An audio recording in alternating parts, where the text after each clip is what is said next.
Morning. Dwayne here, Dry Creek Wrangler School. So we're going to do part 2 of the question and answer videos. And I got a little bit of time off this morning because of the rain last night, slowing down the haying. So we're taking advantage and seeing what we can do here. So Mama's going to ask me the questions, and then I'm going to see if perhaps I can answer them. Before we get started, brick house, Maduro, made by J.C. Newman, a very old cigar company, been around a long time. Kind of one of my go-to daily cigars. Maduro is Spanish for mature. And if you see a cigar that says Maduro on it, usually the cigar is going to be it's going to be darker, and it's going to be a richer, more full, stronger cigar because the leaves have been allowed to mature. So anyhow, that's what we got going on this morning. So, all right, Mama, fire away. Let's just keep going. Okay, why are Appaloosas so unpopular? Okay, why are Appaloosas so unpopular?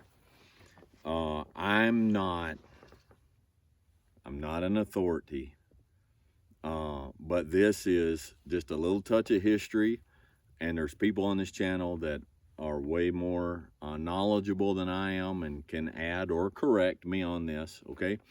So the Appaloosa breed,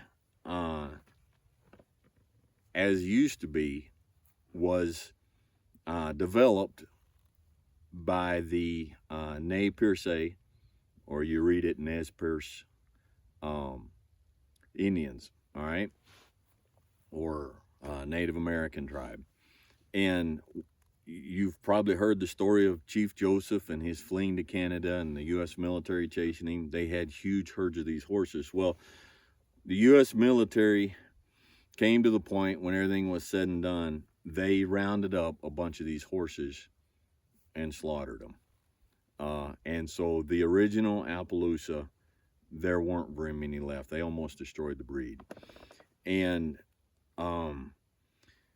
the original breed of Appaloosa was a very hardy, very tough, very usable animal. Now, in the 1970s, it became a fad to have an Appaloosa. Everybody wanted the blanket Apps and leopard Apps, but most of the blanket Apps with the spots.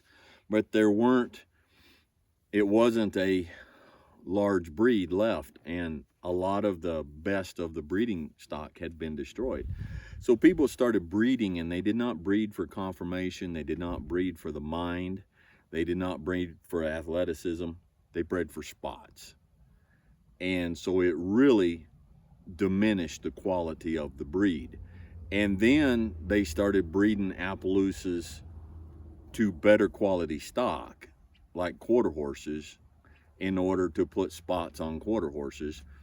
And but for several years, the breed suffered from a history of poor breeding practices. And so you wound up with a lot of horses that had a lot of undesirable traits, but they had real pretty spots. Now, that's not to say all Appaloosas are bad, okay? It's just for a period of time, the breed went downhill so bad because of poor breeding practices, and that sticks today in people's mind. And there's still a large number of Appaloosas out there that, go back to that. And so it's catch as catch can, and so if there is still the foundation Appaloosa breed out there, it's not as numerous, but it's the old original foundation breed of Appaloosa. You can still find those, and of course you can still find good Appies. All right, there's no such thing as a good color on a bad horse. There's no such thing as a bad color on a good horse, and a color and a breed does not automatically make a horse bad. But there's the history that has kind of stuck in the psyche of the horse world in some areas that have give the Appaloosa a less than stellar reputation. Okay, How's that for diplomacy? Was that pretty good? Mhm. Mama says that's pretty good. What's the next one, Mama? What do you have to say about BLM and Mustangs? I get a lot of questions. I do about the BLM Mustang.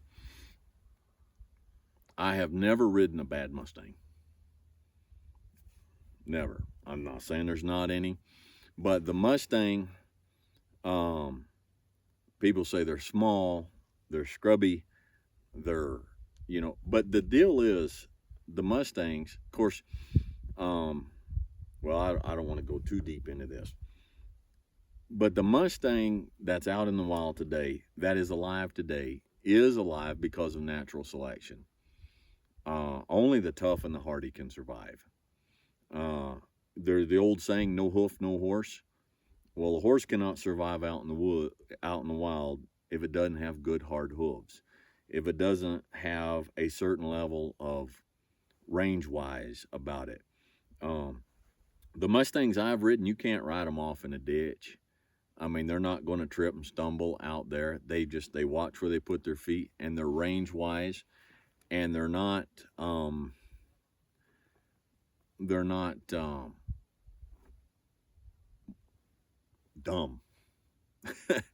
Okay, because the dumb ones don't survive. And so a Mustang, and you watch these Mustang makeovers, Mustangs make, now there's exceptions to every rule, okay? But Mustangs, as a rule, by and large, can make most excellent top-notch mounts. As far as the BLM program of adoption,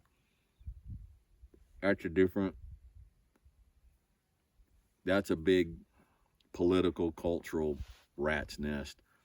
But I would like to see it managed a bit better. But I think given the situation and given all the variables, the system could be a whole lot worse. But as far as Mustangs go, if you can adopt a Mustang, and if you can train it, or you can get a good reputable trainer to train it properly, you can have an outstanding top-notch animal. I'm a big fan of the Mustang. Okay, Mama, what's the next one? Am I too heavy for my horse? Is it too late to skip that question? Nope. No. Okay. So I get the question that I get on the channel that I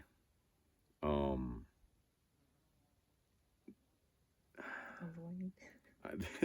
not avoid, but I'm fearful of it coming up the most, is someone gets on and says, I weigh this much, am I too heavy to ride my horse? Okay, now there's two things I try to do on this channel. I try to be honest in all things, and the second thing is I try to be courteous and polite. Okay, I think there's some horse channel, YouTube channel people on here that what they say is probably technically right, but their attitude and the way they approach it just makes everybody mad. There is a weight limit that a horse can handle, but let's go into another side of it that people don't ask and people don't realize.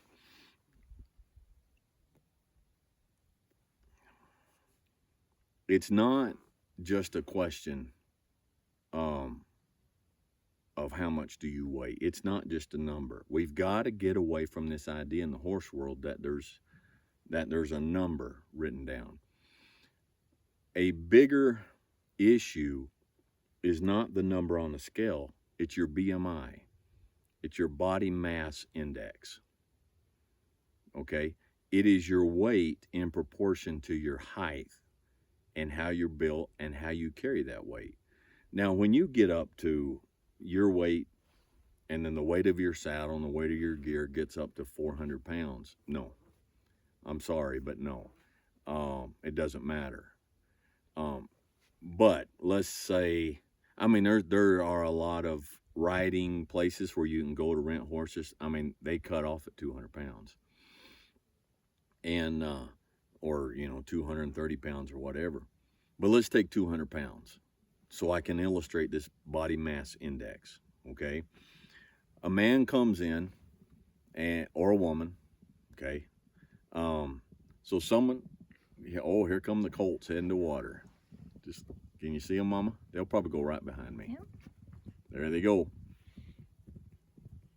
They stay out in the pasture, got huge pasture out here, and then when it's time for water or the flies they come galloping in and run over and get water. So there are a bunch of yearlings and 2-year-old colts out there. So anyhow, someone comes in and they're 200 pounds, but they're 6'2", and they're in fairly decent shape, and they're proportioned. All right, but somebody else comes in and they're 200 pounds. I don't want to make anybody mad. I don't want to offend anybody, but they're 5 foot tall. It's 200 pounds, but the horse can carry 200 pounds at 6'2" much, much easier than they can at 5 foot tall. Okay, so why? Because that weight is spread out. Because a person that's 6'2", the weight comes down, and you're forking your horse. If you've got your feet in the saddle and you're carrying a little bit of the weight on your feet, then that weight is proportioned and it's spread out more on the horse. And you probably have the muscle tone and the strength. Oh, they're done. They're going back. There you go. To properly support yourself as the horse is moving. Where if you're 5 foot tall and 200 pounds, your weight rides very differently on the horse, and it's harder to carry. And it also depends on the horse. You say, well, so what if we bring out a big draft cross, a big, huge, giant draft cross? It doesn't make a difference, in my opinion. It doesn't make that much of a difference, because the horse that's a huge draft cross, he's carrying all of his weight too. And you say, well, his back is so long, and his rump is that wide, but everything comes down to the diameter of his leg bones down at his hoof. That's what's carrying everything. Okay, so there's not a push button answer. There's not a magical number. Okay, have I reached the magical number? If I drop 3 pounds, do I reach that magic number where it's safe for me to get on the horse? No. Your build, your weight, your strength, how well you carry yourself, can you support yourself in the saddle without making the horse carry everything, because you're just kind of flopping and moving around. The size of the horse, the density of the horse's bones, there's a lot.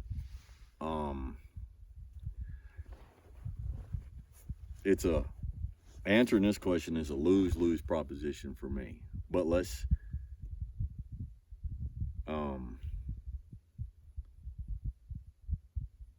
okay, I'm just going to say it. Your weight is your responsibility. It's not the horse's responsibility, and it's not fair. Okay, and so a better tact would be not, what do I need to do to find a horse that can endure my weight? Okay, a more honest human approach would be, what can I do about my weight to be more fair to the horse? Okay, that's a tough question. But if you're north of 250 and you have a 30 to 50 pound saddle, it doesn't matter if it's a mule, doesn't matter if it's a horse, doesn't matter if it's a draft horse. In my opinion, which opinions are like belly buttons, everybody's got one. It's not fair. It's not right. All right, and so humans need to take responsibility You need to take responsibility for your health and the health of your horse. And not to be ugly, but stop trying to make the world accommodate you. All right? So, are there any more questions? No? Good. I'm going to quit there. So, well, we'll just lay it out there. It's honest and it's true, okay? So, there's that one. So, there's my Q and answer, 2 videos. I'm going to link the other one. We did the first one. So we're going to post it first, and I'll put the link to this one in that one. And so I hope it helps. Keep the questions coming. So if you like, hit like. If you dislike, if you're upset about the answers, it's okay. I understand. Get on there and say I disagree. Just say it politely. I can take disagreement. I will not. I don't allow rudeness on the channel. Okay. So, and everybody's been really, really good. So anyhow, I'm gonna end there. Hope you have a good day. Be logical. Listen. Be reasonable. Be safe. And have fun. And make sure your mount has fun too. We'll catch you next time.